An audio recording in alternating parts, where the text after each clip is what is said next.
This is Isaac Crawford at the home of Arnold and Anita Barclay to interview them for the oral history, family background for African Americans in the Berkshires, the invisible community as it's called. Hello, Anita. Hi, Isaac. How are you? Fine, thank you. We'll start with a few questions. Who were your parents and where were they born? My parents were William and Alice Gross, and they were born, both of them were born in Rhode Island. My father in Providence, my mother in Newport. And have they ever lived in Massachusetts? No, they've never. When did you come to the Berkshires? 1947, June. I see.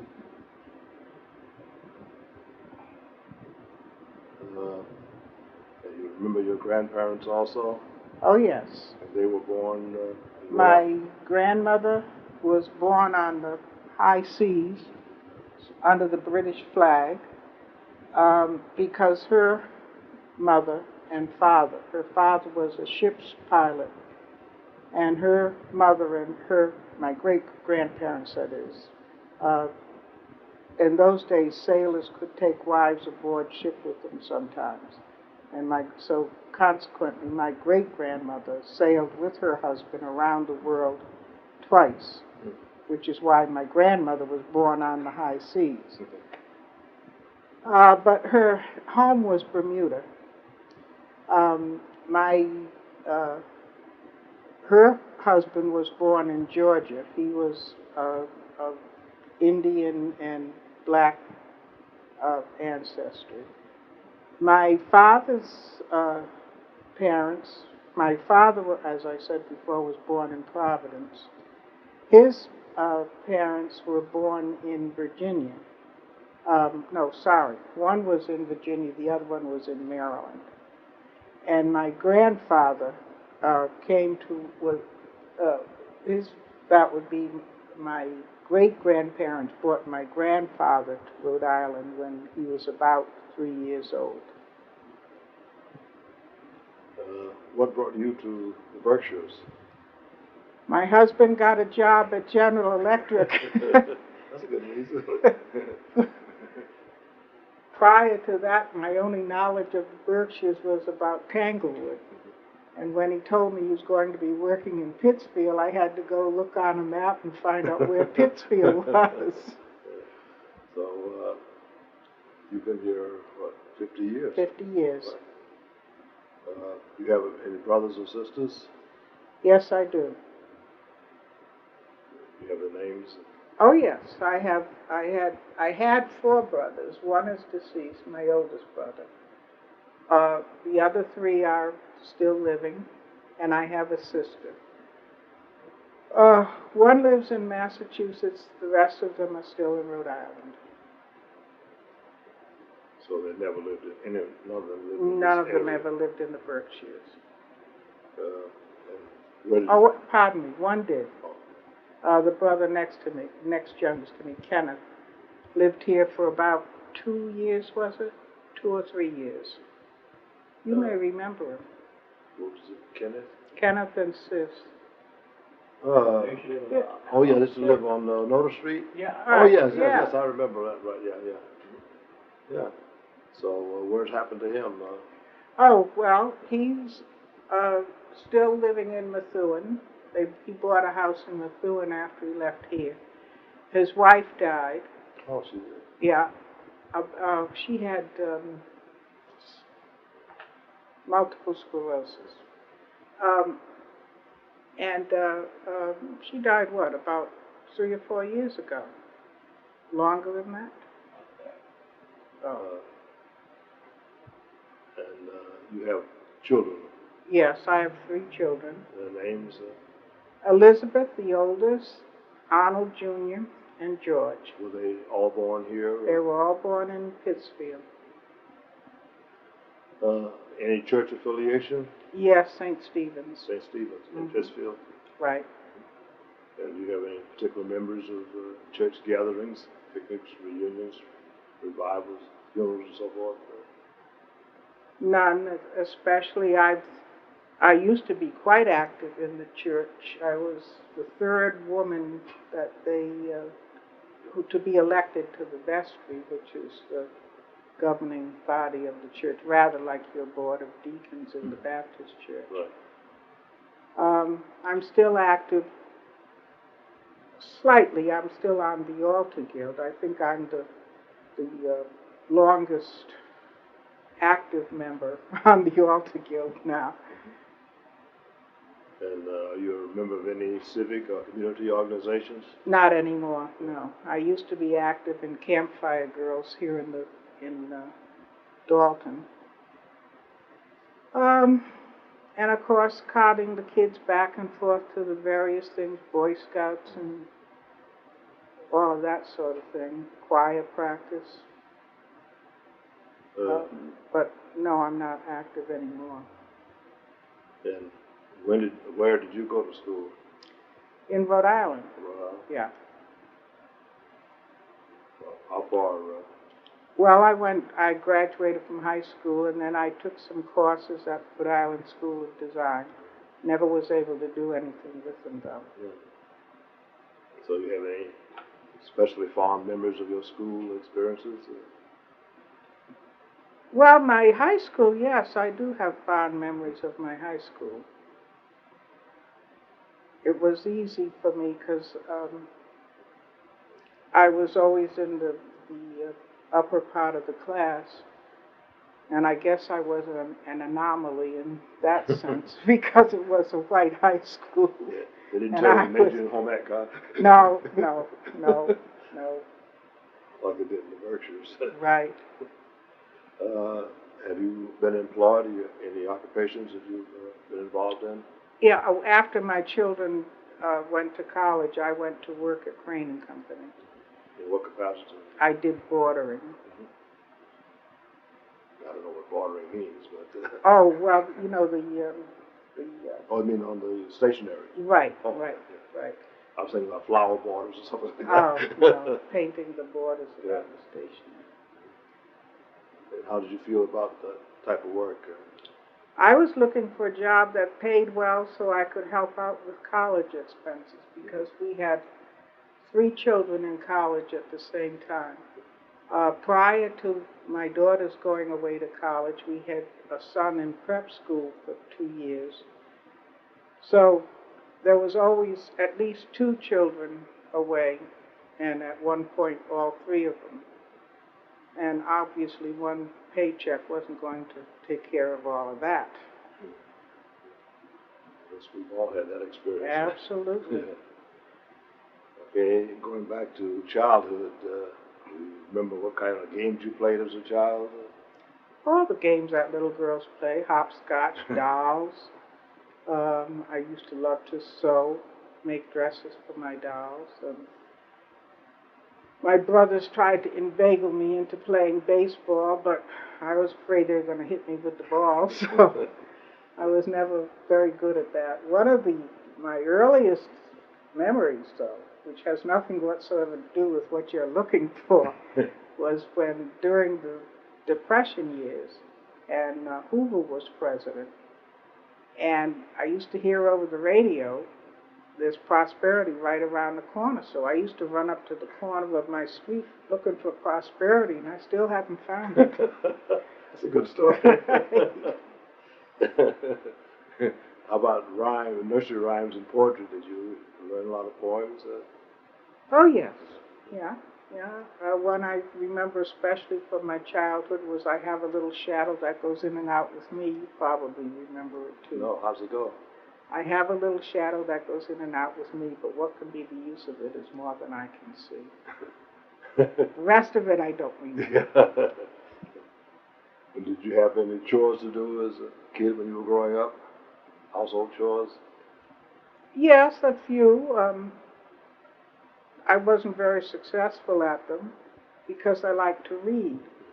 And my mother would have me either with 4 brothers who had massive appetites.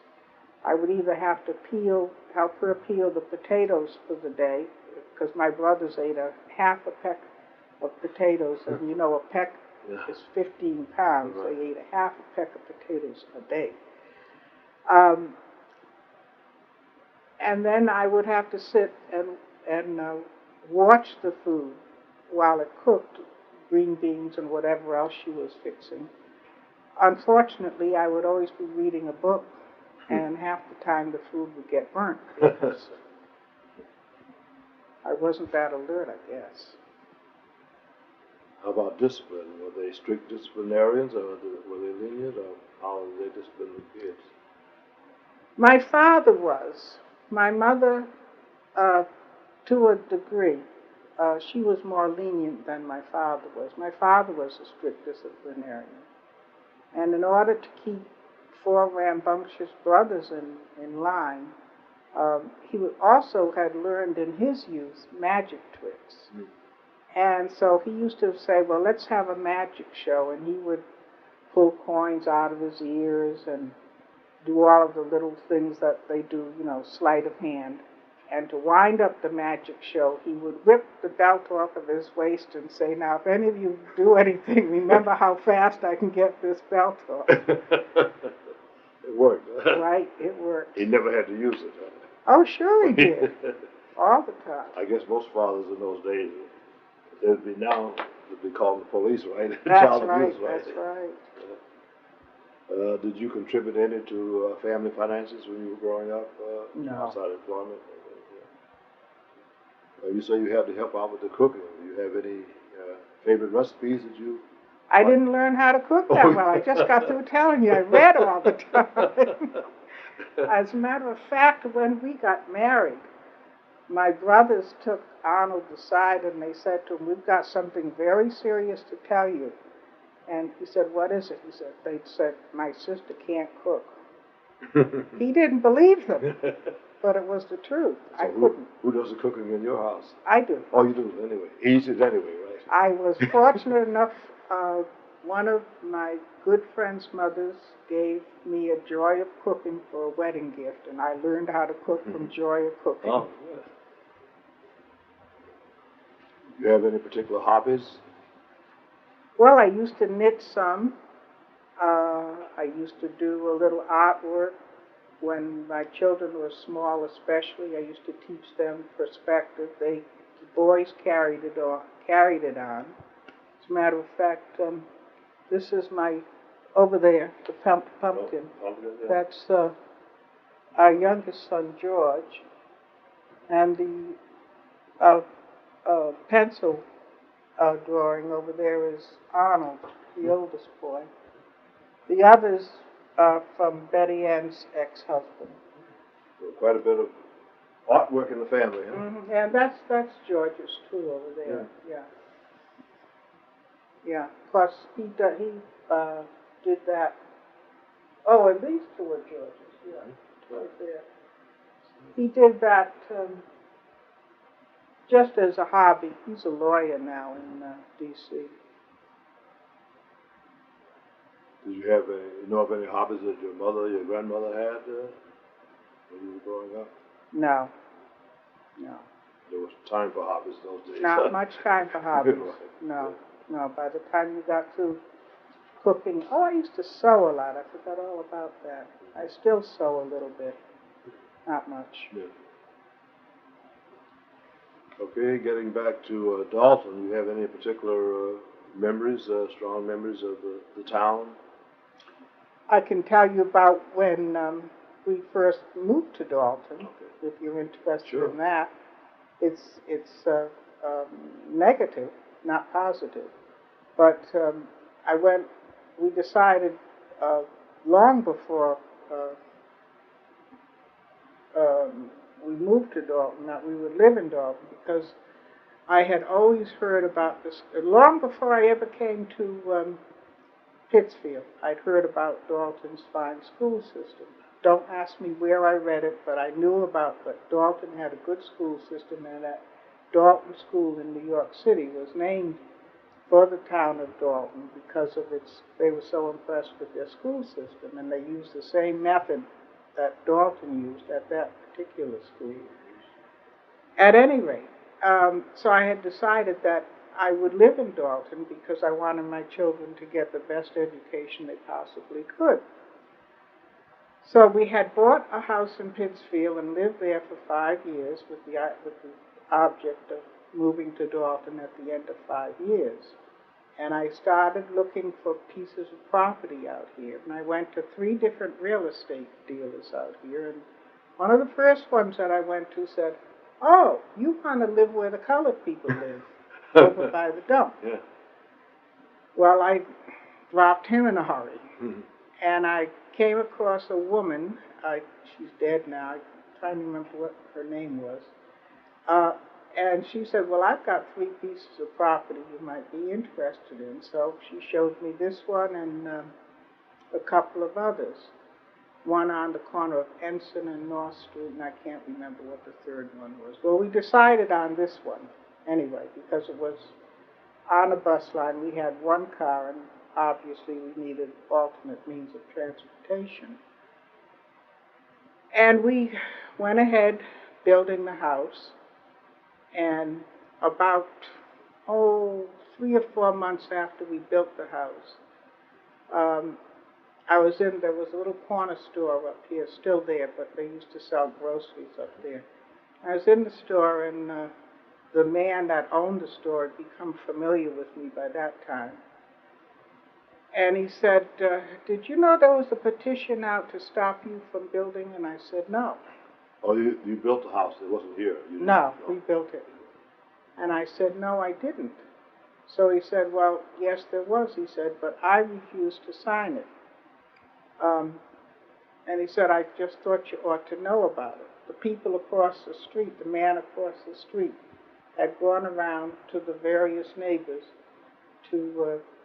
and had drawn up a formal petition and trying to get people to sign it. And then he was going to take it to Crane and Company to see because we bought the land from Crane and Company, to see if they could stop us from building our house, take back the land. I don't know what it was they wanted to do. Well, there's no legal way they could do that, right? No, there wasn't any legal way, but of course this was 51, Oh, 52, yeah, because we lived in Pittsfield for 5 years. Oh, yeah.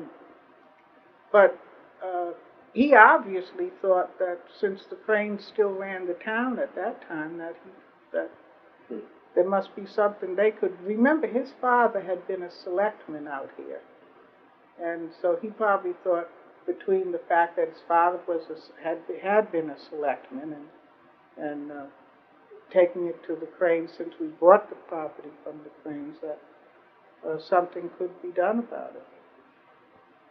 So did he continue to live there? He still lives there. And does he have any more problems with it, or does he? No, because we just don't speak. Oh. So we have no problems. Never changed. His wife became friendly, but he did speak to us once, but we just ignored him after that. Who wants to make friends with somebody like that? Right. We were at a meeting at the town hall once about putting the sewer line in, and he attempted to become friendly, spoke, but it was too late then. Yeah, right. You don't even forgive and forget. Well, I do to a Not in a certain case like that. extent, but to a case like that, no. So we integrated this neighborhood in reverse. He was over there. There weren't any other houses except one way up. But nobody else seemed to object to the fact that we were living here, and they bought their pieces of land and built. So You mentioned the blacks near the dump. Will that be the Caesars over there? the Caesars and the Hooses. Hooses, I don't think I've heard the name of it, but Yeah, well, I guess they were descendants of the Hoops Indians that originally came from Rhode Island. Originally. If I were you, I'd go over there. The Gardeners were Hoosiers. They're still over there. the Hooses. The woman is, yeah. How old is she? I would say she's probably somewhere in her 80s or so. But there's 2 little houses over there by the dump. And one they just recently fixed up a couple of years ago. She lives in that one. Yeah. And if I were you, she must have loads of local stuff history, that she could Well, tell. we're trying to get names of people, so the Hoosers, and another name you mentioned too, I'll write them down before I leave. So that's what we are doing. People quite often give us names of other people that we forget to think about. Mm-hmm. We have a list of about 25 or 30 people now that we're interviewing, in all of Chicago. Mm-hmm. Anybody over 60, Yeah, right. try to get some of their local flavor. So do you have any positive reflections on Dalton? Oh, yes. Yeah. Oh, yes, I do. I have quite a few positive reflections on Dalton. The reason I moved here, of course, was for the school system, and as far as I was concerned, it accomplished that purpose was accomplished. To the point where our youngest son, of course, bear in mind that we had 3 kids to educate, and so we decided that the best thing for them was to get good marks in school so that they could get scholarship help in college. So I went to the school department and saw the then superintendent of schools, whose name was Daly, and explained my situation to him. And I said, in the case of our youngest son, if he could get into a good prep school, then that would guarantee his being able to get into one of the better colleges on scholarship. So he said, well, I don't blame you. I'd like to do the same thing for my sons, because he said up until grade 6, the schools are still as good as they used to be, but the high schools, since then it had gone regional. He said, since it's gone regional, the quality of the teaching has gone down some. So I can't do that for my sons, but I'll help you in any way I can with your son. So he did. He arranged to have 2 special tests set up for IQ tests. And he said in order to, because the schools that I was interested in required them. And in order to make it legal, he had to open them up to all the kids. Well, in George's particular class, one of his teachers told me, said, every once in a while we get a class where all of the children seem brighter than normal, and this is one of those classes. So several other kids who were in his class also volunteered to take the test, and 2 or 3 of them went away to prep schools too. But anyway, because he got through with flying colors, and he was accepted at Groton School in St. Paul's up in New Hampshire. And in both cases, he did not have to take in any remedial work to get in. And of course, they were and still are top ranked as far as academics are concerned.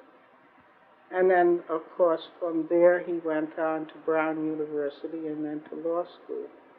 The other 2 children went through high school here.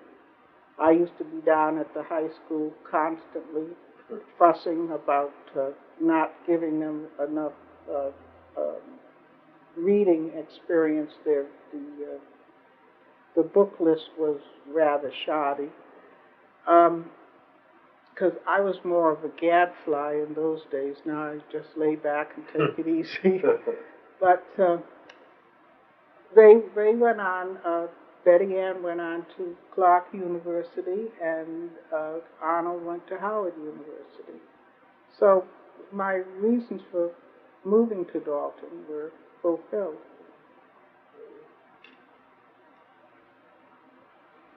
You mentioned working at Crane. Were there many black employees at Crane, or any? That's another story. I went in, I was looking for a job, and I went to England Brothers in Pittsfield.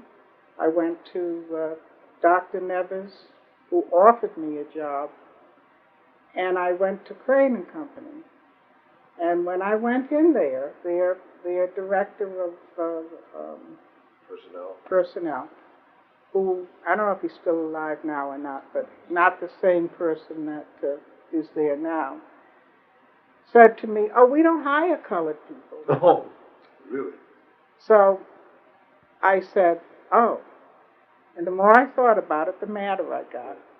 And so I said, "I'm going to call up Bruce Crane. He's the head of the company. I'm going to call him up and tell him what this man has told me and tell him how dissatisfied I was with his answer." And I did.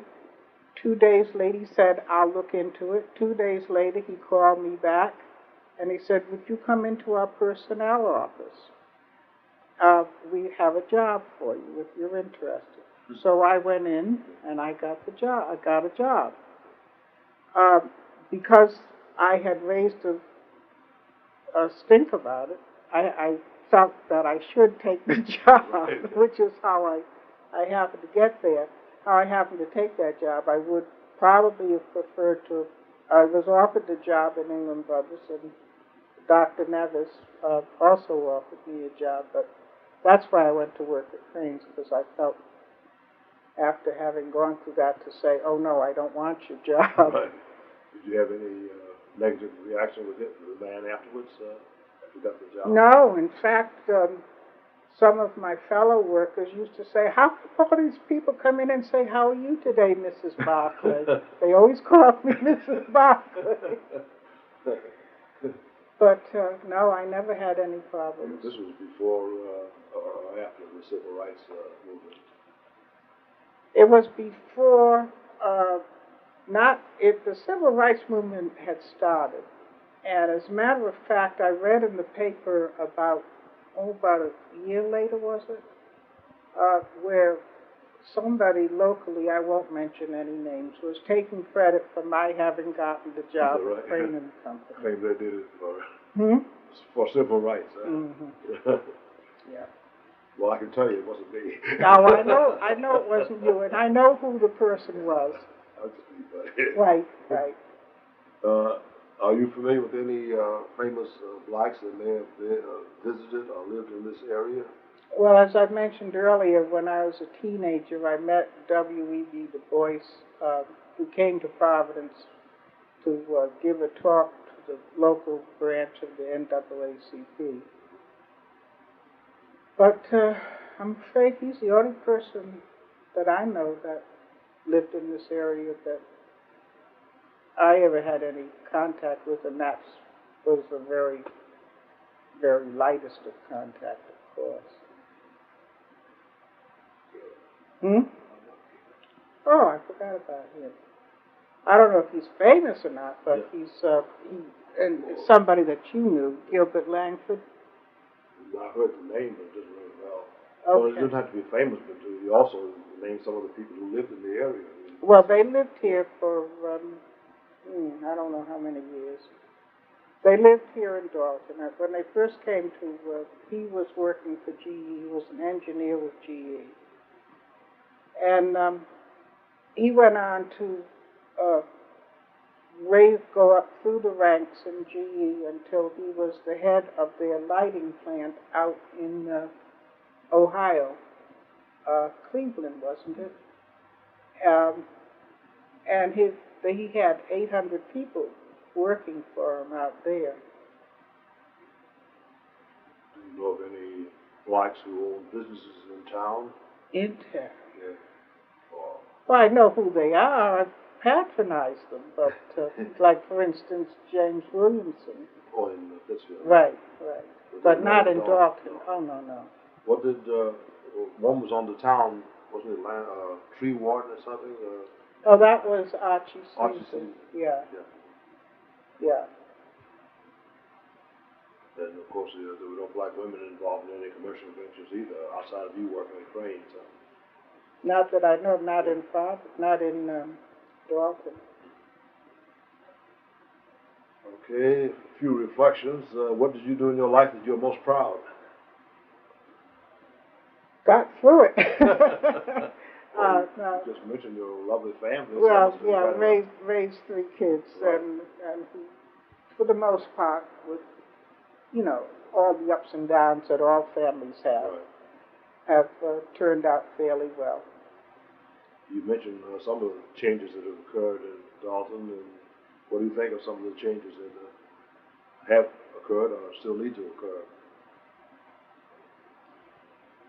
Well, one change, and here I go again with negatives, but one change that has occurred is that there are more black families living in Dalton now than there were when we first moved here. When we moved here, there were, counting us, there were 3 black families in Dalton. Sometime in the 60s, the Dalton Police Department, which then consisted of about 4 or 5 people, said that they had to equip themselves with riot gear. Because blacks are moving in. And I said, who do they need to control? Us?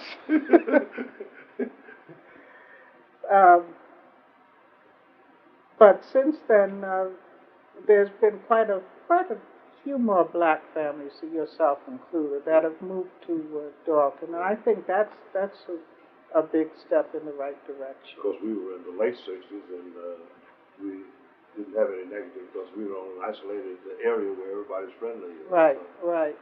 The only other thing that happened that I can take responsibility for, and then again it was correcting a negative into a positive. The local Rotary Club used to have pancake suppers or breakfasts every year, and they would have Aunt Jemima come. And so at this time, my friend Gil Langford and his wife were living here, and so one day Isabel, that was his wife's name, called me and she said, guess what? Aunt Jemima's going to come and she's going to entertain at the junior high school. Well, both of our kids were in that junior high school. So I said, oh, well, we can't have that. Because at that time, you can imagine how those children there would only be 2 children there, would have felt with this person that was imitating Aunt Jemima going through mammy stuff. Was it a black person or a disguise for white? I don't know whether she was black or white, but she was going to come dressed as Aunt Jemima and go through the mammy routine. Right. And of course, this was in the 60s. So Isabel and I decided we were not going to put up with this, so we went down to the at that time it was the junior high school, and the superintendent's office was there, and the superintendent was a man named Thomas White, and talked to him. And of course, it being the era of the beginning of civil rights stuff, he said to us, well, you know, I can't have a pressure group pressuring me into stopping something that's been going on. And I said to him, we are not a pressure group. We're just 2 concerned mothers. I said, if you're going to have Aunt Jemima come to and entertain the children in the school, my children are not going to be there that day, and I'm going to send a letter to the State Commissioner of Education telling them why. The upshot of it was that Aunt Jemima did not entertain the children in the school. Yeah. And since that time, I don't think they ever did that again. Thomas White gave me my first job in teaching. I was a substitute at McCall. Oh, really? Science department a few times while I was working at Barclay State. Yeah. We had a great long talk with him, and at the end of it, you know, he was a man that could see both sides with question. He said, when I explained to him how our children would feel, he said, I guess my children would feel the same way if I were in their shoes. I understand what the Dalton Follies had minstrels up until recent years. That's right, and if you look inside the town hall and you look at those pictures, if I were a little bit more active, I would have been going down there asking, how about getting some of those pictures down? Well, I've never seen them, because I go up there, because I sometimes have to videotape the town meetings when John is not available, and I'm on the Dalton Community Cable Commission, you know. So. Yeah. Well, in the corridor where all the offices are, Oh yeah. they may not be there now. Yeah. But they used to have pictures of their minstrel shows with the blackface business. Yeah. Yeah, I know we've videotaped the Follies a few times in recent years, and they just regular. Yeah, I don't think they Song have. and dance. No, they don't have that anymore. But at this time, they used back a few years ago, they used to have regular minstrel shows, And those were white disguised as blacks. that right. With the with the white lips. Yeah, right. The whole bit. But up until about 5 years ago, they used to have those pictures were in that corridor. Oh, it's giving you a lot of information. Well, good. I hope I have given you some. Right. You want Gertrude Dillard, who lives in Berkshire Town. I'll For shut the this off for now. Well, Anita, it's been nice talking to you. Do you have anything else about your history you'd like to add?